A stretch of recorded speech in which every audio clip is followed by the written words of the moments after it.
Olá, sou Bruno Hoffman e essa é mais uma edição da Direto da Gazeta. Os fatos e personagens da vida cultural de São Paulo pela visão da reportagem da Gazeta. E hoje vamos falar de cemitérios, da vida além da morte e do lugar onde vão todas as pessoas. Um dia estou aqui com Thiago de Souza, que é... Como que eu te apresento? Advogado, roteirista... Idealizador do projeto compositor, Que Te Assombra, tá bom. Idealizador do projeto O Que Te Assombra, que é um projeto de turismo em cemitério, de exploração de cemitérios, de exposição do que há lá. O que é exatamente o Que Te Assombra? Pô, Bruno, primeiro, muito obrigado. Imagina, cara, obrigado prazer você. estar aqui. E eu também não sei direito o que é, para ser muito sincero. Ele nasceu de uma aflição própria minha. Eu estava muito obcecado na época da pandemia, principalmente em 2021, já a segunda onda, em temas ligados à morte, a coisas inexplicáveis, a temas existenciais mesmo, e consumindo muito todo tipo de conteúdo ligado a isso, né? E li um livro chamado Assombrações do Recife Velho, Recife Velho, do Gilberto Freire, que é um Sim. sociólogo, né? E eu gostei muito de um paralelo que eu nunca tinha me atido, que é a de que as histórias sobrenaturais elas correspondem muito à estruturação socio-urbana das cidades. É mais ou menos como se cada cidade tivesse a assombração que merece. É mais ou menos isso. Cada um constrói as suas próprias assombrações, evidentemente, pelas experiências que as pessoas vivem, né? Tanto a partir da perspectiva individual como coletiva. Achei isso super interessante. E aí resolvi fazer isso em Campinas. Eu sou de Campinas, nessa época eu estava em home office em Campinas. Resolvi, com outros amigos, pegar essas histórias e levá-las para a internet. A primeira ideia era essa, com uma linguagem diferente. E a gente fez isso. Matheus Haas, que é o ilustrador, Matheus, o Silo, e à época a Júlia Zampieri, que estava com a gente. A Juju saiu para fazer sucesso. E aí a gente fazia uma ilustração, um tipo de retrato falado, narrando as histórias. E aí eu achei aquilo legal, mas faltava alguma coisa, pelo menos do ponto de vista terapêutico, porque para mim, na verdade, isso foi uma grande terapia, que era de dividir a experiência com outras pessoas. Eu queria levar as pessoas até os lugares para a gente viver junto elas, a partir das convicções dela, de vida, as convicções dessas pessoas que elas tinham nas suas próprias vidas. E aí a gente organizou algumas visitas nos locais assombrados da cidade, ou que tinham relatos de histórias, tanto no centro da cidade como no Cemitério da Saudade. E aí, que é o principal de Campinas. Que é o principal, nosso cemitério histórico é o Cemitério da Saudade. E aí o que eu percebi? Primeiro que foi uma loucura, desde o primeiro passeio, muita gente. Eu não tenho formação turística nenhuma, então foi meio um caça ao tesouro, assim, tudo de carro, meio caótico. O cara se perdeu no caminho, parava em lugar proibido, caos. E aí a gente recebeu uma ajuda do pessoal do turismo da cidade, da Secretaria de Turismo, e eles ajudaram a gente a moldar um passeio que ficou dividido da seguinte forma. A gente faz um passeio a pé, até porque me incomodou o fato de quem não tinha carro não podia participar. Então me incomodou muito isso, então a gente fez um passeio no centro da cidade a pé e um passeio no Cemitério da Saudade. Sobre o centro da cidade, eu percebi que essas histórias, além delas terem um componente afetivo muito grande, né, a gente lembra de pessoas queridas que nos contavam essas histórias, de momentos legais, de quando a gente era mais jovem, nos acampamentos, ou então naqueles finais de jantares na casa do avô, da tia, achava que isso tinha um componente afetivo muito grande. Eu percebi que contar essas histórias nos lugares em que elas eram relatadas, ou que teoricamente, hipoteticamente, elas aconteceram, né, devolvia aos lugares muito o encanto deles.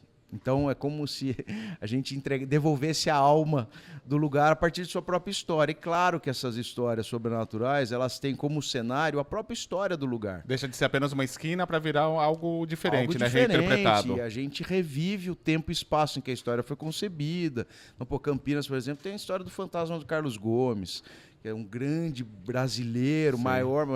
O campineiro mais importante da história. Eu acho um dos maiores brasileiros da história, Sim. Carlos Gomes. Né? Sem O dúvida, Guarani, campineiro, eu sempre falo que o Carlos Gomes é o maior campineiro da história, tirando a Sandy. Perfeitamente. Né? Claro. Então eu gosto... E o Júnior?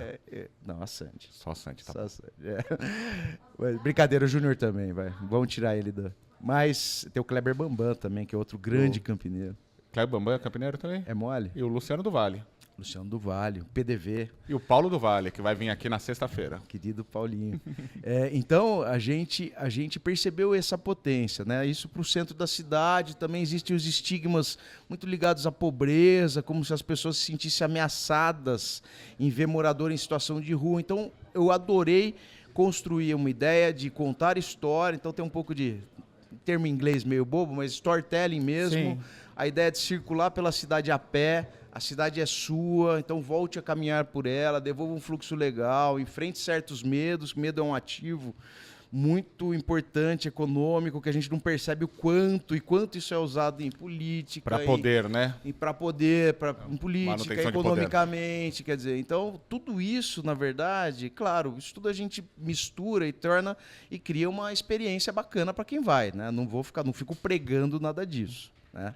A gente percebe, a gente vivencia isso. Então o cemitério de Campinas conta histórias diferentes do que o cemitério da Consolação em São Paulo. Com certeza. Então, e quando eu fui para o cemitério de Campinas, cemitério da Saudade, eu fui para contar 3, 4 histórias de assombração. E eu descobri um mundo de coisas. Então, o cemitério da Saudade de Campinas abriu minha cabeça a ponto da gente criar, dentro desse projeto que te assombra, uma outra vertente chamada Vozes. Virou Saudade Suas Vozes, que é um projetinho que nasceu no cemitério da Saudade de Campinas, e hoje ele é replicado aqui no cemitério da Consolação em São Paulo. Aqui em São Paulo, cemitério da Consolação, cemitério do Araçá, Necrópole São Paulo, cemitério de Santo Amaro, cemitério dos Protestantes. Então, e por quê? Porque eu descobri lá que não existe lugar que melhor explique a cidade do que o seu próprio cemitério. São Paulo não tem apenas um cemitério, tem vários. Tem Então, mais de 20. Tem mais de 20. Uhum. Públicos, mais de 20. Tem ainda os privados. Mas, assim, os cemitérios, eles explicam muito bem as cidades.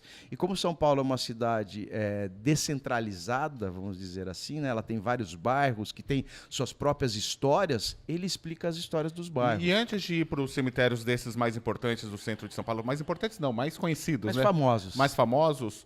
Tem os cemitérios, também tem cemitérios em regiões mais afastadas, o cemitério da Vila Formosa, ali na Vila Carrão, onde eu cresci, o cemitério São Luís, que até está na música do Racionais, né? Cemitério São Luís, aqui jaz.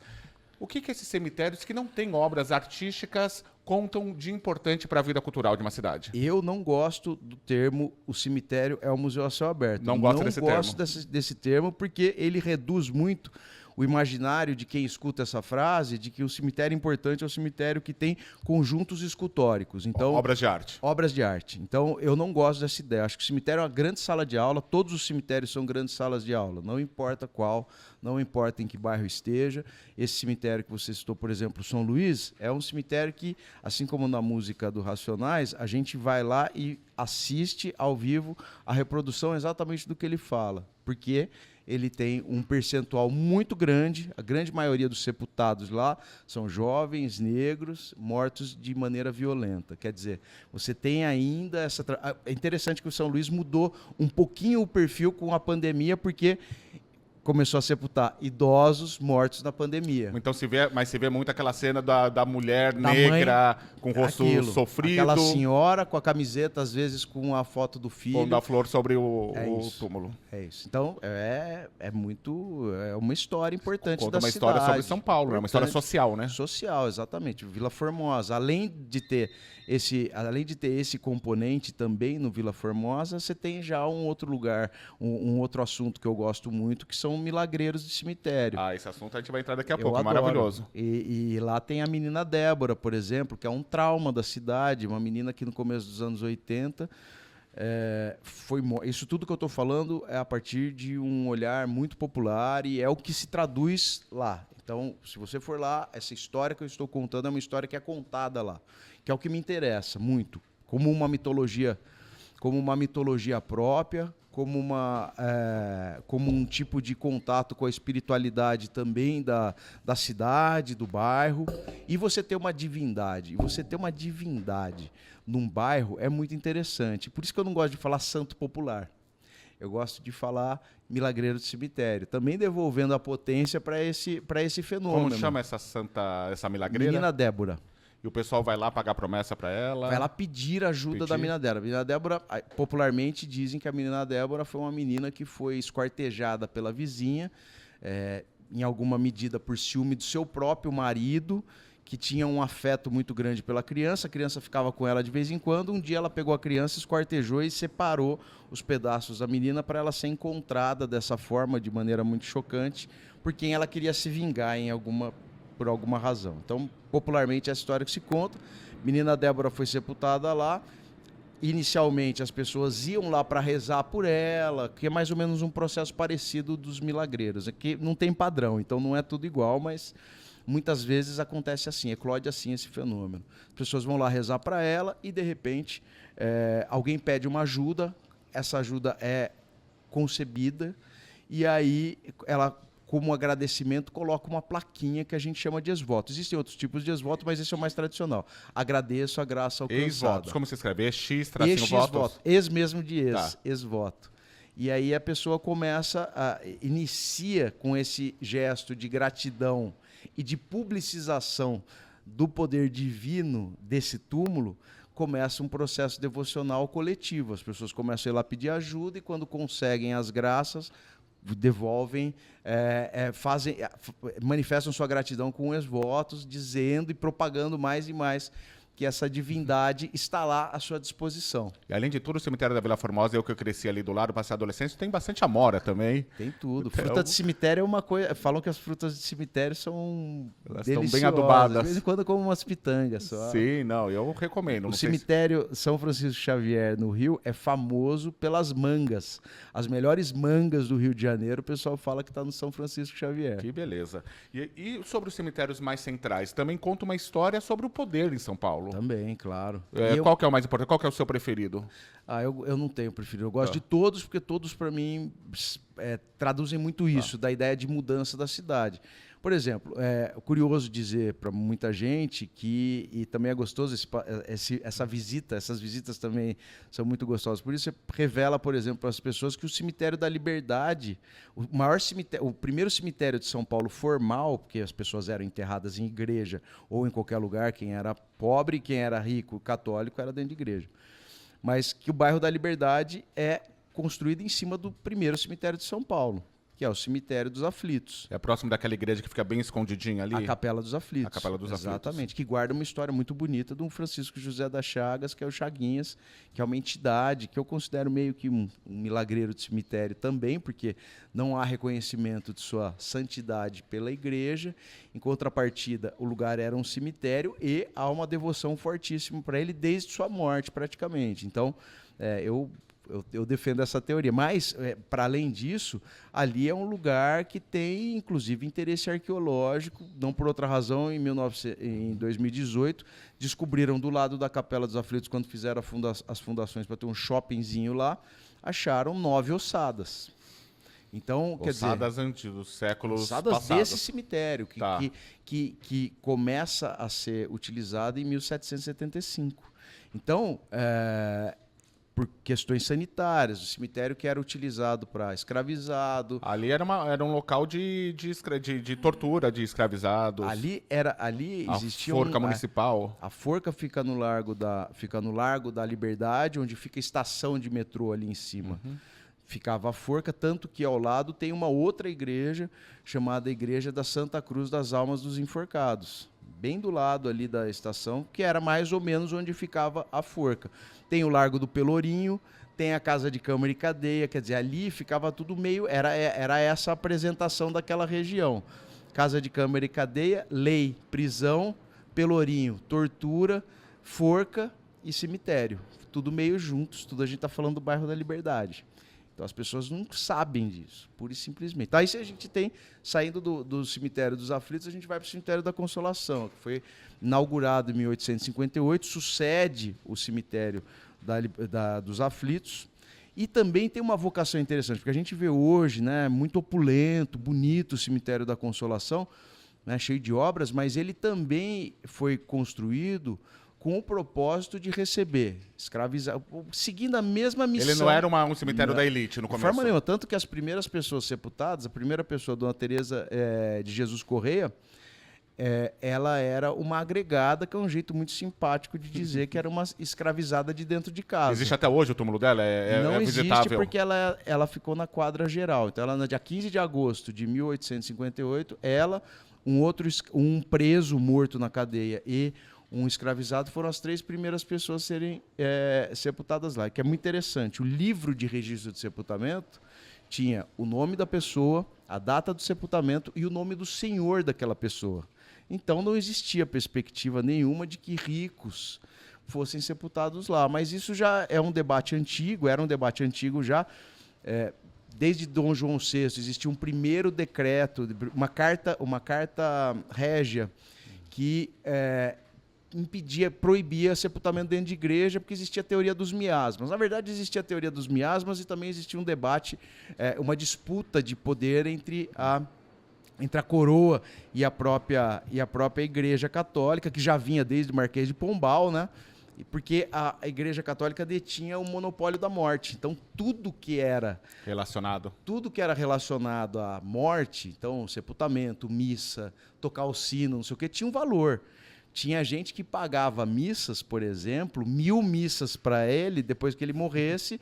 Então, deixava pago. Ó, morri, vocês precisam rezar 1000 missas para mim. Tá pago, tá adiantado pago. Já. Então, também era um ativo econômico importante. Administrar a morte era importante. Então, existia essa diferença. Aí, 1828, Dom Pedro I ainda também reforçou essa carta régia. 1800 e quanto? 1828. Tá.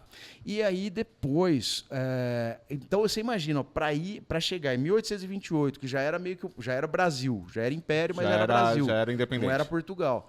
Até 1858 se debatia uma construção de um cemitério público para todo mundo, porque existia o cemitério público para católicos, escravizados, indígenas, presos, condenados à morte. Porque eles permaneciam, a elite permanecia sendo enterrada nas igrejas. Dentro de igreja. Cabia então, todo mundo?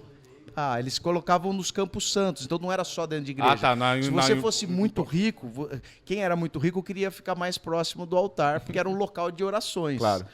Quem era mais pobre ia sendo, mesmo católico, ia sendo até ir para fora da igreja. Então existiam cemitérios nas naves da igreja. Sim. Ali onde fica a Bolsa de Valores, Sim. existia, por exemplo, um cemitério que era cemitério da Igreja do Rosário dos Homens Pretos, que é a igreja que foi transferida para o Largo do Paissandu. Tá ali atrás das grandes galerias. Isso. E os outros cemitérios? Necrópole? Necrópole São Paulo é um cemitério que também trata de um tempo e espaço muito interessante. Ele é de 1926 já. E eu gosto de dizer que a Necrópole São Paulo, para mim, é o mais paulistano dos Eu sinto dos que você tem um carinho cemitérios. especial pelo Necrópole. Eu gosto muito de lá, Ah. porque ele tem vários conflitos da cidade. Porque eu não gosto só de exaltar. É legal exaltar a cidade, é muito bacana, tal, mas eu gosto também de perceber os conflitos que acabam fazendo a gente... Né, Isso construiu a cidade também, os nossos conflitos. Isso. Então a gente tem lá, por exemplo, a memória da Revolução de 32. A gente tem uma disputa artística interessantíssima entre modernistas e clássicos. Então a gente tem o Brecheret, a gente tem Alfredo Oliani, a gente tem Galileu Mendabre. São grandes escultores que não apenas expunham em cemitérios, mas expõem em outros lugares. Então eu gosto muito da Necrópole de São Paulo. Araçá também tem um pouco disso. Araçá é aquele da Dr. Arnaldo. Araçá é bem italiano. Talvez seja o mais italiano dos cemitérios. Então ele é um cemitério do século passado? Século passado. Tá. Tem uma disputinha aí de datas. Tem gente que fala que é 1887, mas a gente já achou e acredita muito nessa data, que é 1897. Porque aquela região do Araçá ali não era tão central naquela época. Não, nenhuma era. Eram Os periféricos, cemitérios, né? A Liberdade não era. A Liberdade era o sul da Sé, pátio do colégio, a parte central, sul da Sé, a Liberdade, e aí vamos tirar da periferia o cemitério daqui. Vamos levar para onde? Para mais longe ainda do centro. Onde era o longe do centro? Consolação. Vamos fazer na extrema, longe, como se fossem Parelheiros. Exatamente. Vamos levar para mais longe ainda o cemitério do Araçá. Leva para, chamava Antiga Estrada do Araçá, porque era uma árvore endêmica. Quando chegou na Vila Formosa era outra cidade praticamente. Outra cidade. Mas o da Vila Formosa ele é mais, ele é recente. ele é da, se eu não me engano, ele é de 1940 e pouco. Ele tem um sim. pouco mais... não é mais. Ele é um pouco mais para frente, mas ele já é... Me arrisco a dizer que ele é da segunda metade do século XX. E há algumas lendas populares, eu vi você falando num vídeo sobre a loira do banheiro. Isso. Ela tem alguma coisa relacionada ao cemitério de São Paulo? Tem o marido da loira do banheiro, o conselheiro Dutra, está sepultado no cemitério da Consolação. O conselheiro Dutra, eu acho muito louca essa história, porque a Maria Augusta existiu, a loira do banheiro existiu, então ela não apenas existiu, mas ela foi casada com o governador do estado de São Paulo. Então é maravilhosa essa história para mim. Ela era filha dos viscondes de Guaratinguetá e teve o casamento arranjado pelo Conde Deu, ou Conde Du, marido da princesa Isabel, e se casou com o conselheiro Dutra. Ela tinha 14 anos, ele tinha já seus 30 e tantos anos. Obviamente ela não queria se casar, uma menina. Ela, depois que o pai morre, fica 3 anos casada, o pai morre, ela junta uma joinha, foge para a França e abandona o casamento, que foi um baita escândalo. É uma família que tinha trânsito direto com a corte imperial, né? O próprio conselheiro Dutra, além de ter sido presidente da província de São Paulo, ele era um jurista conhecidíssimo, professor na faculdade... Escândalo. Faculdade de Direito? Faculdade de Direito. E aí, o que ela faz? Ela é convencida a voltar para o Brasil, ela volta, dissolve o casamento, que também era uma coisa para a época super, né, escandalosa, volta para a França e morre na França. A mãe, já viúva há esse tempo, pede para a filha ser embalsamada e transladada, e o seu corpo transladado para Guaratinguetá.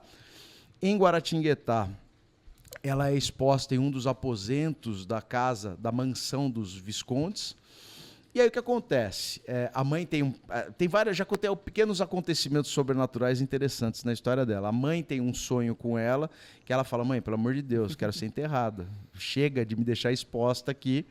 Também falavam que ela aparecia nessa redoma, porque ela tinha hidrofobia, morreu de raiva. Então ela tinha sede. O que é hidrofobia exatamente?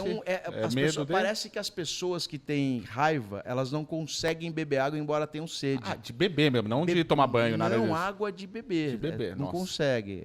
E aí ela é sepultada, uma capela muito bonita que eu fui, no Cemitério dos Passos, em Guaratinguetá. E aí o que acontece? Depois de passado algum tempo, dando um salto aí, a casa...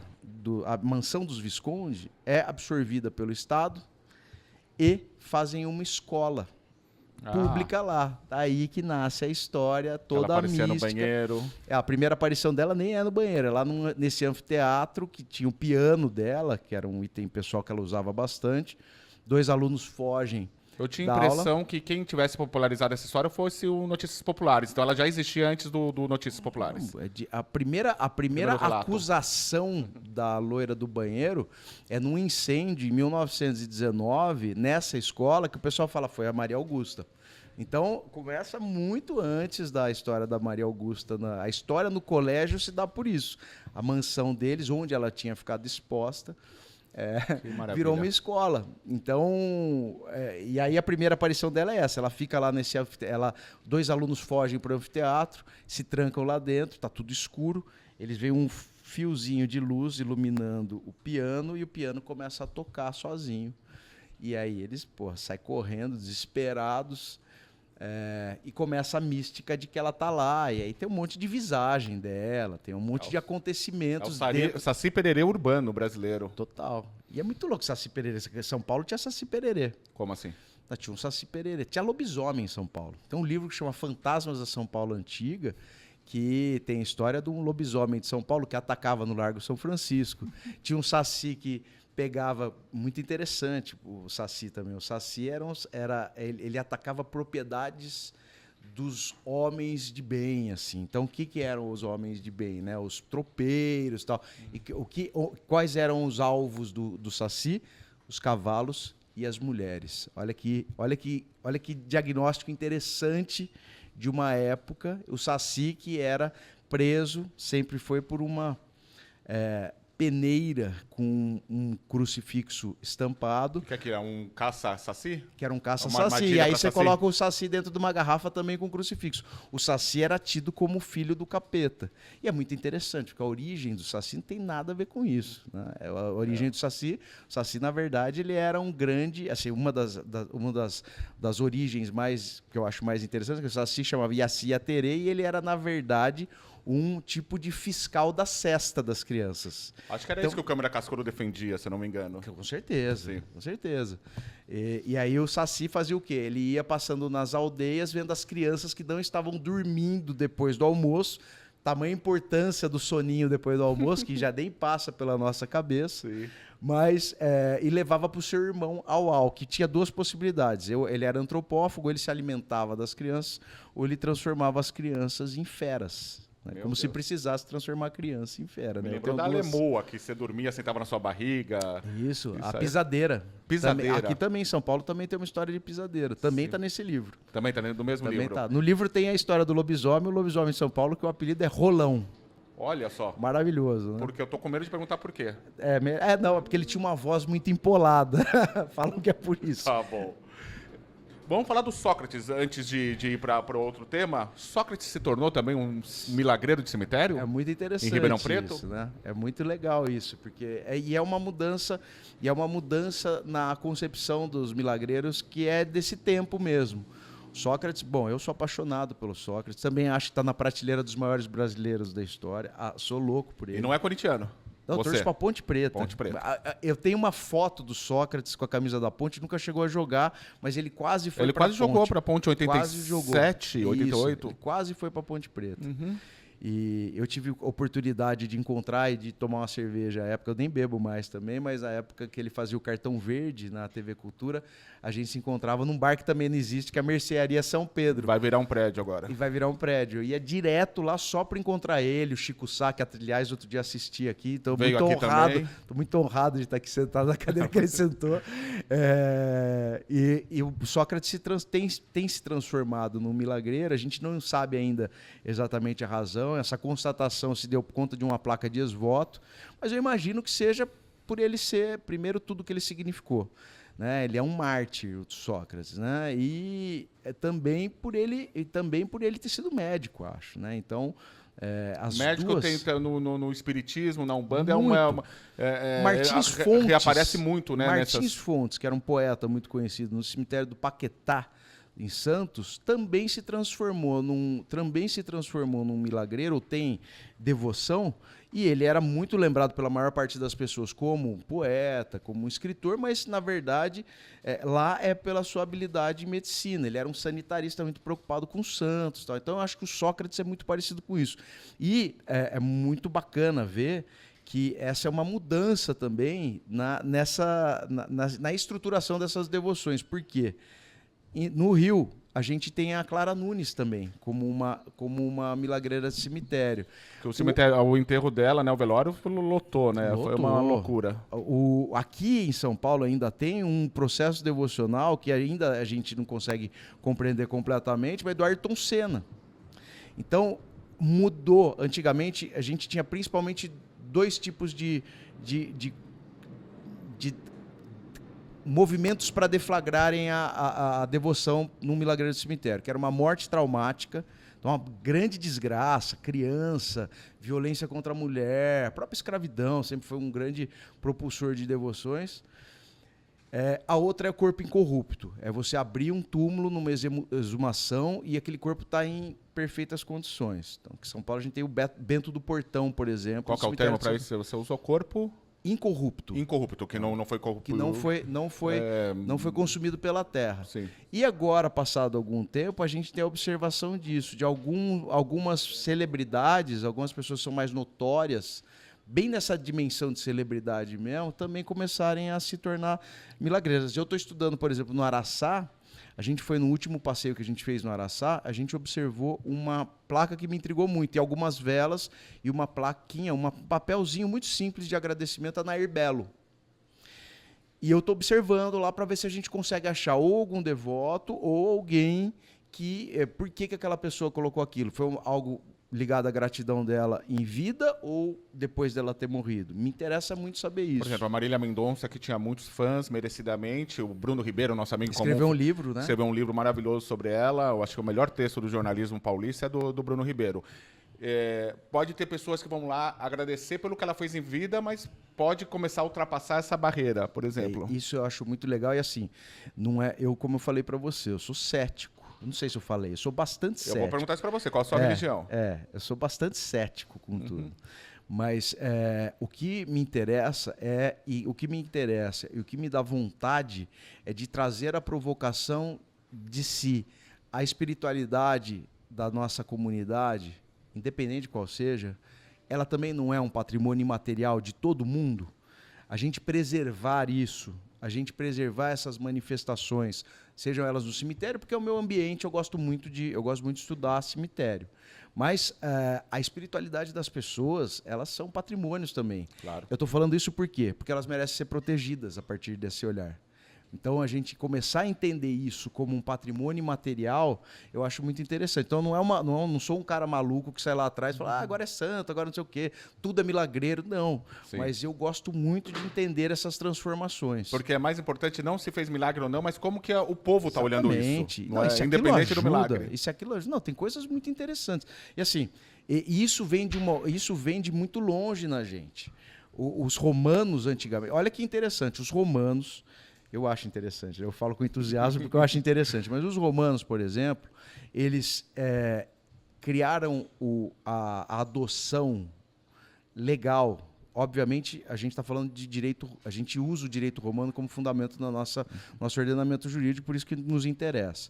A adoção legal, ela nasce de uma necessidade espiritual. Por quê? Os romanos tinham aqueles santos familiares. Você morria, precisava alguém ficar rezando para você. Você tinha um altar, os seus descendentes ficavam sempre lembrando disso. E quem era estéril, principalmente o homem estéril, ele morreria e seria apagado. E dizem que se você não tivesse alguém rezando para você o tempo inteiro, você ia ficar vagando. É por interesse próprio. Assim. Totalmente, não tem nada de nobre nisso. Então, o que eles criaram? A possibilidade de você adotar alguém para passar a levar seu nome e cumprir essas obrigações no seu pós-mortem.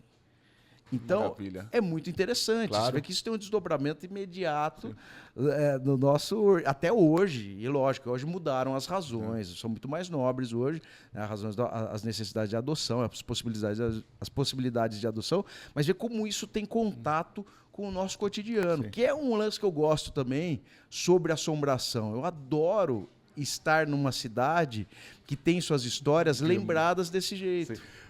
O cemitério é um local importante para Umbanda e para Quimbanda, que até usar um termo calunga pequena, que a calunga grande é o mar. É o mar.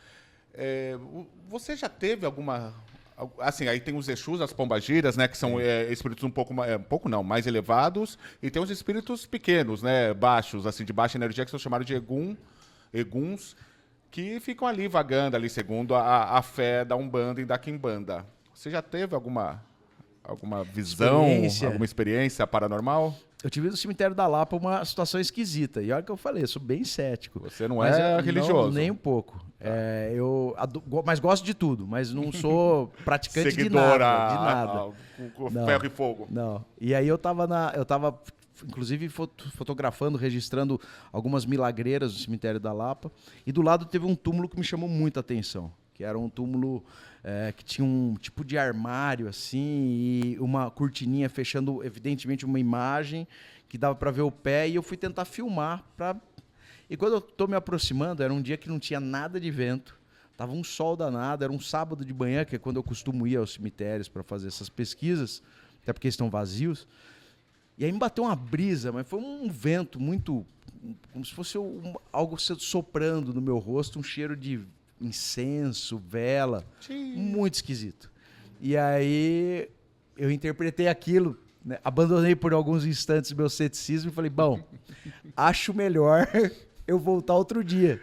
E tudo que eu tinha feito de vídeo, de registro dessas milagreiras, elas estavam sem áudio. Então, assim, é uma coisa inexplicável, porque eu não usava microfone, Você capta, meu celular tem um bom microfone, tá tudo sem áudio.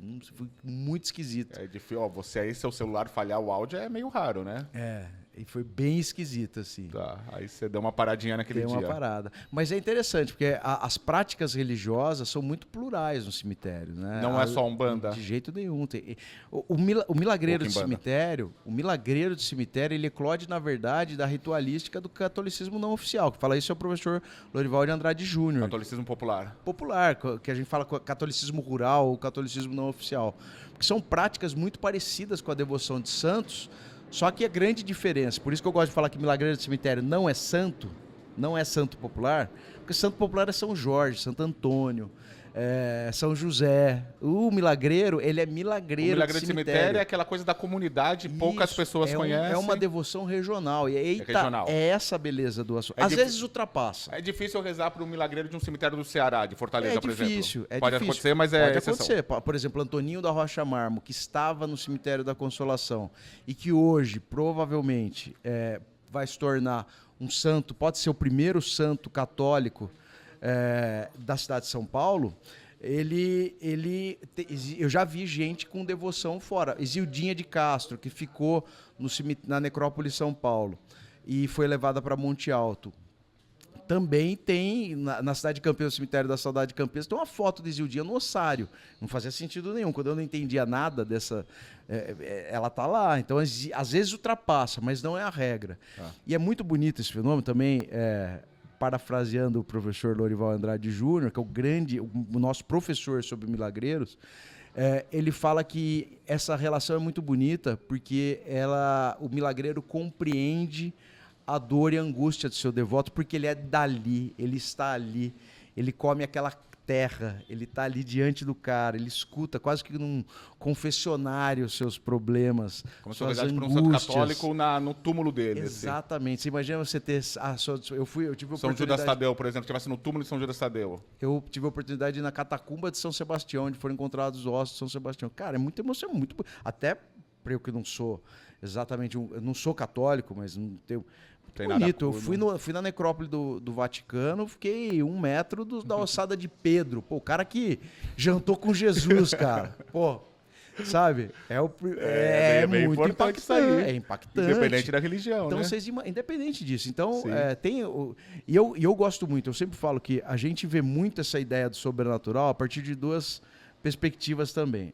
Ou do exotismo do terror completo, que é super legal, adoro tudo, tá? Pra assustar a criança. Assustar a criança. E você tem do outro lado um outro pilar que é o religioso, que é dogmático, que ele é mais inflexível, que ele é menos questionável, né? Ou você acredita ou você não acredita. A fé é isso. Sim. E eu gosto desse encontro no meio do caminho, dessas 2 coisas. Eu gosto de você devolver, como eu falei, o encantamento da cidade a partir de suas histórias. Porque, por exemplo, um passeio noturno no cemitério da Consolação, no cemitério da Saudade de Campinas, vira uma noite no museu. Não é um passeio de Halloween, não é uma festa de Halloween, não é noites do terror, mas é uma noite no museu, da gente trazer vida para aquilo, não do ponto de vista religioso, pelo amor de Deus, mas a gente trazer vida para as biografias. Pô, é difícil alguém que não se emocione no cemitério da Consolação diante do Luiz Gama, sabendo tudo que esse cara fez e tudo que ele passou.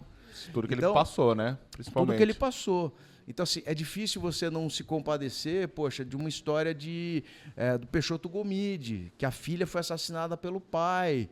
Então você fala de true crime, que é o no Rio, os irmãos Rebouças, né? Todo mundo, exatamente. O cemitério do Caju ali é um cemitério importante também. Super importante. O cemitério São João Batista é o tipo de Projac, né? Porque você tem Tom Jobim, Vinícius de Moraes, Didi Folha Seca, Clara Nunes, Cazuza, né? Tá todo mundo lá. Tá. Que também tem milagreiros interessantíssimos. Maravilha. E eu queria que você falasse aqui para o nosso público, estamos indo já para o fim aqui da nossa conversa, qual que é o próximo evento, convidar o pessoal? E explicar tudo, quanto custa, se custa, de graça, se não custa. Tudo de graça. A gente pede para quem for, se puder levar 1 quilo de alimento não perecível, todas as nossas visitas são gratuitas. Tá, mas se a pessoa... eu não consigo agora, também não tem problema, pode Nenhum chegar. problema, é facultativo. Tá não bom. É quem puder. Quem puder ajudar, a gente entrega. Aqui em São Paulo, a gente tem entregue para a Solidariedade Vegan, que é do projeto João Gordo. E a gente, em Campinas, dá para o Banco de Alimentos da cidade, que é gerido pelo SEASA da Prefeitura, Piracicaba a gente tem passeio também, a gente doa para um projeto que chama Ajuda do Bem, então a gente pede para quem quiser levar. A gente vai ter agora, sábado, em Campinas, Cemitério da Saudade. Acho que é 19, se eu não me engano. 19 de outubro. Eu acho que é 19. Vamos confirmar. Hoje é o famoso dia... Hoje é quarta-feira, 16, 17, 18, 19. 19. Isso. A gente vai ter no Cemitério da Saudade. Aí na outra semana... Cemitério da Saudade de Campinas. Campinas. Aí horário? O horário às 20h30. Só chegar na porta. Não, tem que fazer a inscrição. Tá, a inscriçãozinha lá no nosso Instagram, @o que te assombra. Pelo Instagram. Tem um linkzinho lá pra gente ter o controle. Algum controle, né? Algum controle. Aí a gente vai ter várias atividades em São Paulo, que vão ser no dia 25, sexta, a gente tá para marcar. Vai ser um passeio pelo centro, saindo de um shopping daqui. Não vou falar, mas saindo de um shopping que a gente vai andar pelo Vale do Anhangabaú.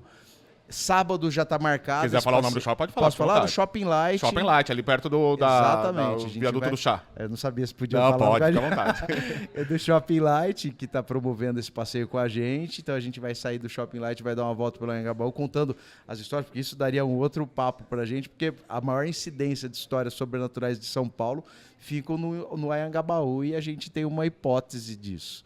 Então a gente vai ter dia 25, 26...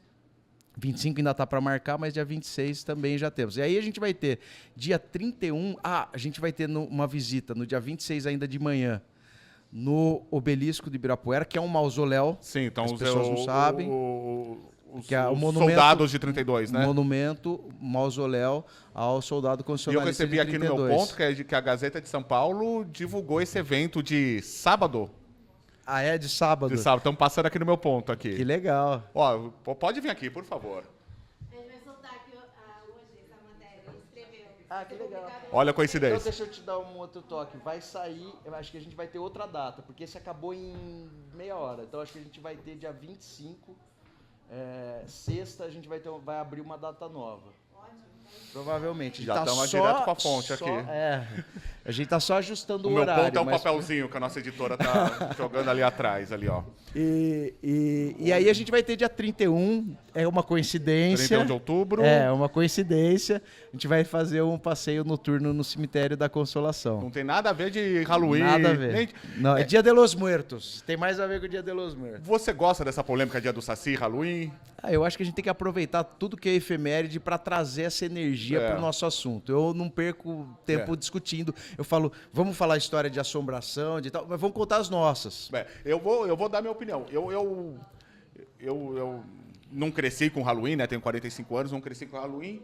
Mas também querer pegar o Saci pra confrontar o Halloween, não. Cada um é uma coisa, cada coisa é uma coisa, né? Eu gosto. Não, mas a gente conta a história do Saci no dia do Halloween, conta a história do lobisomem daqui de São Paulo, do Rolão no Halloween, não tem problema. Eu não tenho Pisadeira me assustava demais. Nossa história é uma história totalmente antropofagizada, não tem jeito. A gente sopra essas influências. Então não vão comemorar mais Natal. Senão não teria mais samba, então né? Não vão comemorar, não vai ter mais carnaval. Não tem mais carnaval, que veio de Portugal, nada, né? Lógico. Então parece uma guerra meio daquela manifestação contra a guitarra elétrica, sim, manja? Que o Gilberto Gil, não, quem que ficou? O Anário Leão ficou olhando do hotel falando, nossa, parece o Partido Integralista isso, né? Exatamente. Pra quê, cara? O cara lá do Partido Integralista queria fazer o vovô índio no lugar do Papai Noel. No estádio do Vasco da Gama, tomou uma vaia das crianças.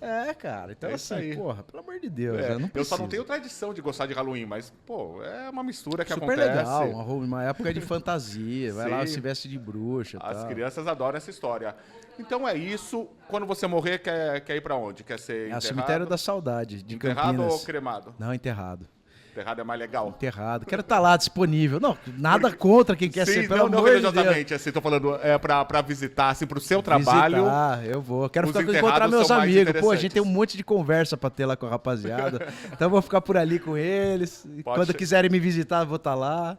Que beleza. Cemitério da Saudade de Campinas. De Campinas, por favor, me visite. Espero que demore, mas... Por favor, eu quando tiver 84 anos vou te visitar lá. Pode ir, por favor. E eu agradeço demais. Thiago de Souza, do projeto O Que Te Assombra, arroba é o Que Te Assombra no Instagram. O Que Te Assombra em tudo, Instagram, nas outras redes sociais E é isso também. aí. E prefeituras também que quiserem fazer parceria, ou Poxa, cemitérios lógico, particulares, claro, só procurar super vocês. legal.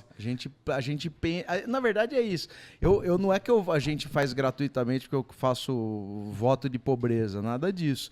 É que a gente quer popularizar isso, claro. E tomara que marcas se interessem. Por exemplo, a gente faz caminhada. Eu faço. Não precisa ser só. Um monte de publicidade a gente não pega porque não tem nada a ver com o que a gente faz. Precisa de um tênis bom para caminhar. Ótimo, então é isso. Sei lá, pegar uma marca que vende tênis, por exemplo. Né? Porque o turismo de cemitério é uma coisa forte no mundo inteiro, né? Na Argentina, aqui do nosso lado, a Evita ali, né? O mundo inteiro vai lá visitar. Todo mundo. Père Lachaise, em Paris. Você tem vários cemitérios históricos da Itália, italianos. Você tem um monte de... A gente está engatinhando ainda, né? Na verdade, a gente precisa primeiro se conscientizar que esse lugar precisa ser cuidado. Porque senão a gente não consegue dar o segundo passo, que é levar as pessoas para conhecerem. Então, se ele não for digno para ter um sepultamento, se ele não for digno para uma senhora, para um senhor ir visitar seu esposo, sua esposa, a mãe visitar o filho visitar... Se não for digno para isso, não dá para a gente fazer passeio. Não dá para a gente ir lá. E eu gosto de ir sempre nos horários que o cemitério não está funcionando. Então, não estão funcionando. Então, eu gosto de entrar no cemitério. Não é uma obsessão pela noite. É que eu gosto de ir a hora que fecha. Tá. Então... para a gente aproveitar apenas essa vocação do cemitério. O cemitério ele tem, né, as outras atividades como aparelho sanitário que né? Então eu gosto de ir só a hora que ele está fechado.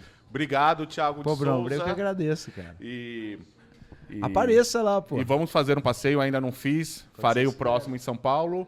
E obrigado a você que ouviu a nossa conversa até agora. Para saber mais, acesse as redes sociais da Gazeta, principalmente o nosso YouTube. E fique por dentro de todas as histórias dos cemitérios paulistanos e paulistas, já que o Thiago é um grande parceiro aqui de longa data. Muito obrigado. A gente sempre passa informações importantes. Sempre nos ajudam muito divulgando nossos eventos.